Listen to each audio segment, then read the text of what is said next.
Hi, my name is Todd Baker, and I'm a mental health therapist with Logos Counseling Services. And I have a question for you. Is your life stressful? Because I know mine is. My plate seems so full with events and responsibilities. My mantra seems to chant kind of inside of me, surely it's going to get easier, surely it'll get easier. But it never does. It seems to get increasingly more difficult. But I just keep going and going and going, just trying to live life. And then finally, something has to give. Well, that's a fairly accurate picture of most of our lives. We all have tons of responsibilities and tons of events and goals, and we feel like we need to accomplish them all.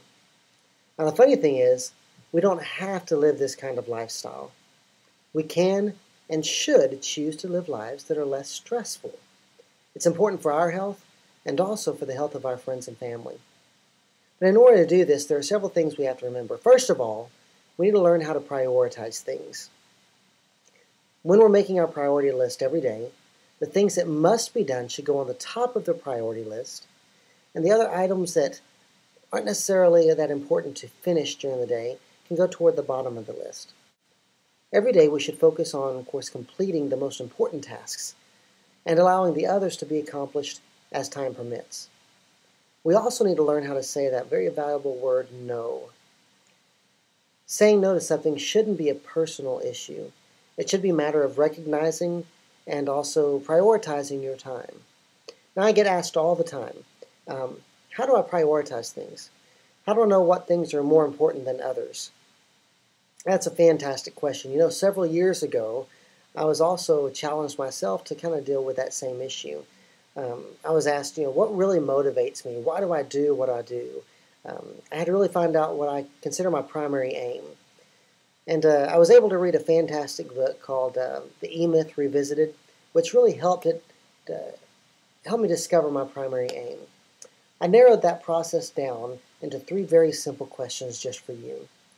And I'd like to share these questions with you.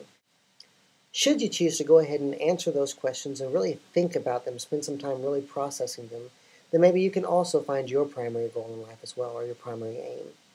Once you find it, then it's really just a matter of making sure that our daily choices support our primary aim. This should also give you a lot of extra confidence once you find your primary aim.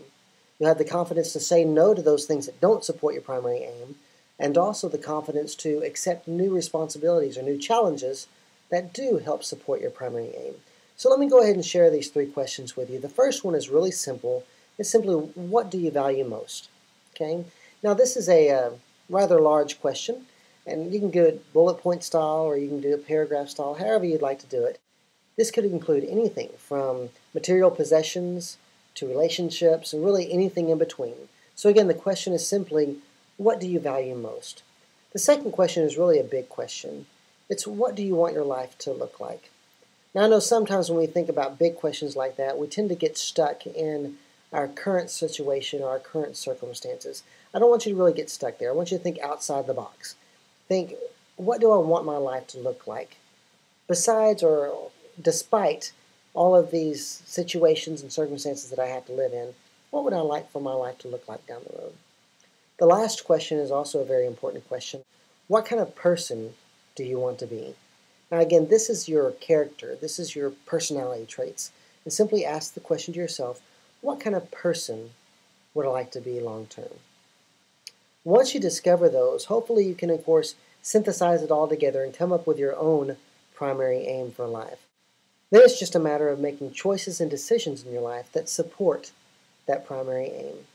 So again, we need to learn how to prioritize, we need to learn how to say no, and the most important thing you can take away from this is trying to find your primary aim in life.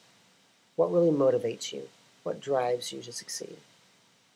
My name is Todd Baker. I hope this has helped, and I look forward to seeing you again soon.